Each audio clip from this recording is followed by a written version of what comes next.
제가 이 인지치료, 이 상담 치료를 통해서 이 우울증이 낫고 자존감을 완벽히 회복하고 나니 삶이라는 것이 외롭다는 말, 인생은 고독한 거야. 원래 외로운 거야.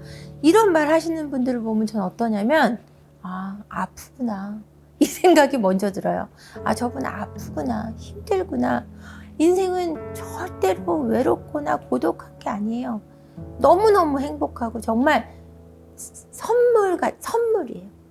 정말 살아가는 동안 이 생이 선물인데 그걸 모르신다는 게 너무너무 안타까워졌어요. 그래서 이 라이브 방송을 하고 나면 그 상담을 위해서 20대, 30대 초반 분들이 상담을 많이 오세요. 그런 분들이 가장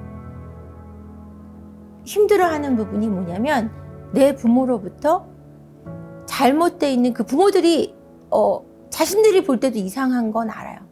근데 어느 순간 그 관성이 전해 와서 내가 그걸 벗어나고 있지 못하다고 얘기하고 그 점을 힘들어 하면서도 못 벗어나요. 엄마는 아직도 가엾고요. 엄마는 자기 5살, 10살 때 맨날 아빠한테 싸우고 이러면서 힘들었고 돈 아껴가면서 자기들을 키워서 가엾고 내가 30살이 됐는데도 엄마는 너무너무 가엾고 20살이 됐는데도 가여운 거예요. 엄마나 아빠를 행복하게 해야 되는 거예요. 아빠가 행복하면 엄마를 좀 덜 괴롭힐 것 같고 엄마가 행복하면 내가 행복할 것 같은 거예요. 부모가 하나의 인간에 지나지 않잖아요, 사실. 근데 엄마 아빠가 그냥 사람이야.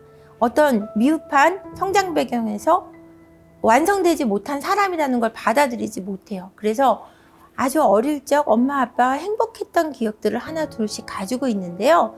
그 행복했던 엄마 아빠, 슈퍼맨 같던 아빠, 항상 날 보고 웃던 환한 엄마, 아직도 그렇게 살아가시기를 바라는 욕구를 내려놓지를 못해요. 너무너무 힘들어하는 내 남자가 이런 얘기를 해요. 엄마 아빠하고 행복했던 기억이 어떤 게 있어요? 그래도 있을 거 아니에요? 라고 여쭤봤더니 낮잠 자다 깼는데요. 아빠가 제 머리를 이렇게 쓰다듬어 주고 있었고요. 엄마가 수건을 개던 게 그리고 바람이 이렇게 집안을 통과하고 있었어요.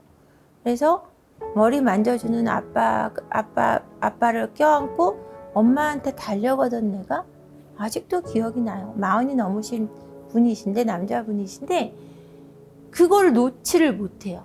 근데 그 이상적인 그 순간 내 이상적인 부모가 아니라는 사실을 20대, 30대가 돼서도 그 순간의 기억이 영원하기를 바라는 거죠. 내 부모가 완벽한 부모이길 아직도 소망하고 그렇게 되어주길 기다리는 거예요. 그분들이 해야 되는 것은 내 부모가 미완성된 부모라는 사실을 받아들이고 그 부모님들이 완전하지 않다는 걸 인정해야 해요. 내가 성인이 됐고 성인이 됐으면 나에게는 이제는 완전한 부모가 필요 없다는 걸 알아야 돼요. 이상적인 세상이라고 품었던 마음 때문에 그 환상에서 벗어날 수 없어서 힘든 거예요. 왜? 내가 크고 보니 그들이 얼마나 미완성되고 미흡한지 알잖아요. 이상한 거예요. 엄마가 남의 욕을 많이 하는 걸 보니까 인간성이 별로인 것 같아요. 아빠가 너무 내가 생각하는 것보다 돈을 못 벌고 힘들어 하시는 거 봐서는 능력 있는 사람이 아니었던 거예요. 그 사실에 놀라는 거예요. 근데 그걸 받아들여야 된다는 거죠.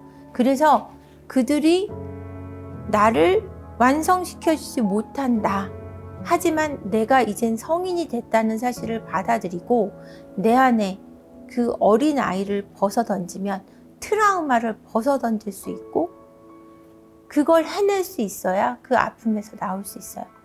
트라우마가 없는 사람은 없어요. 트라우마 좋아하네 이런 말씀 그런 거 다 있는 건데 맞아요. 다 있는 게 맞습니다. 근데 그 정도와 크기도 다르고 그것을 소화해내는 힘도 다 다른 거예요. 근데 그것이 여러분들의 내면의 아이에게 달려 있다라는 겁니다.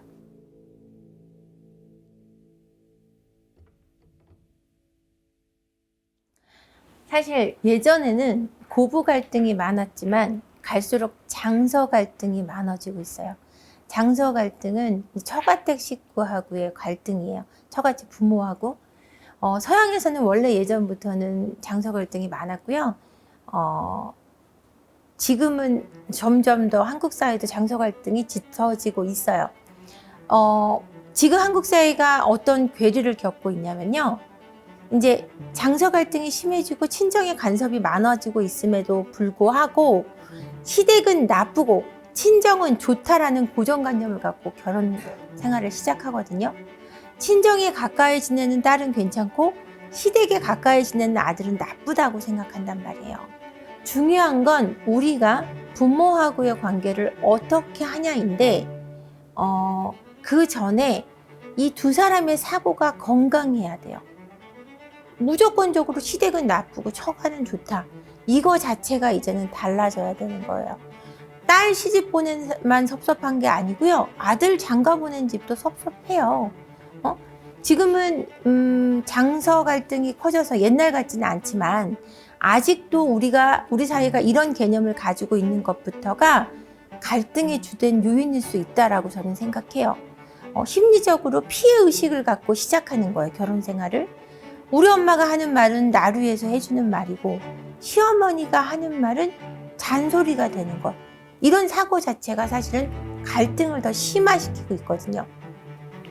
물론 저한테 시댁 비율의 갈등을 가지고 오는 집이 세 집이면 처가 갈등을 가지고 오시는 분은 한 가구예요. 3대 1의 비율이에요. 물론 세상에 나쁜 시부모도 있죠. 제가 나쁜 시부모님, 나쁜 장인 장모한테까지 잘하라는 게 아니고요. 케이스 바이 케이스인데 일단은 내가 피해를 본다라는 피해 의식이 더 문제를 크게 확대시킬 수 있다는 거죠. 그러면은 아까 말씀 주신 부모가 내 마음 같지 않을 때 부모님을 어떻게 설득할까, 바꿀까 하는 생각을 여쭤보셨는데요. 그 생각은 잘못된 것 같아요. 부모님이 완강하게 고집 부리시는 것에 대해서는 본인의 의견을 이렇고 저렇다라고 말하는 것까지가 좋은 방법이고, 말을 할 때는 항상 좀 정중하게 고요하고 적정하게 올리는 게 저는 자식된 도리라고 생각합니다. 근데 말이 안 통하는 아빠인데 어떡하냐, 말이 안 통하는 엄마인데 이렇게 얘기해도 말이 통하든 안 통하든 말의 톤은 예의를 다해서 어떤 적정하고 고요한 목소리 톤으로 얘기해야지 말을 듣게 하려는 목적으로 말을 하라는 게 아니에요. 본인의 의사 전달을 하라는 것 뿐이죠. 그러니까 그렇게 했는데도 불구하고 안 되면 가장 좋은 방법은요, 컨트롤하는 걸 그만두는 거예요.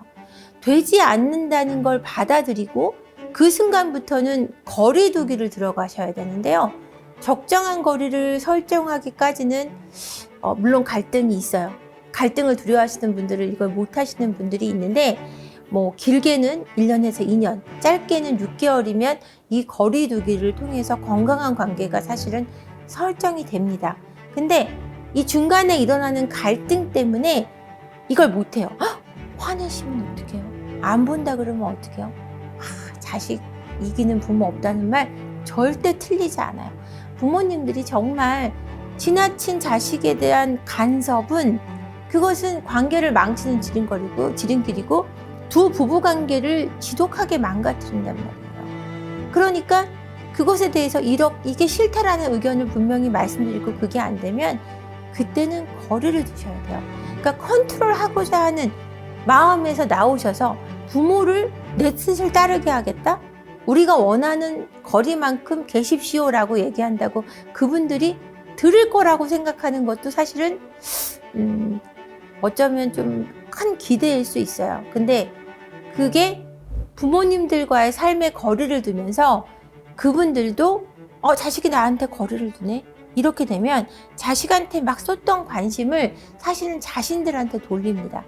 제가 내담 오신 분들한테 이런 시댁 문제, 처가 문제로 오신 분들한테 드리는 말씀이 뭐냐면 적정하게 거리를 둬야 어머님도 어머님 삶을 사시죠 라고 말씀드려요.